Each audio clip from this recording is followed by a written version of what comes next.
We dreamed of what a new building for Chattanooga State and TCAT Chattanooga, what that could mean for the people of Dayton and all of Rhea County.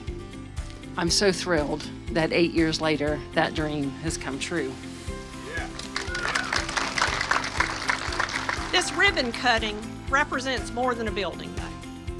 It truly exemplifies TBR's mission of student success and workforce development.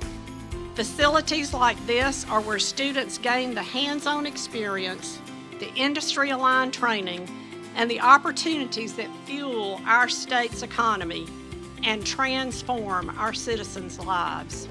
I got till April of this year to finish my second semester. There was one thing I wanted to make sure that happened in this state while I was in office.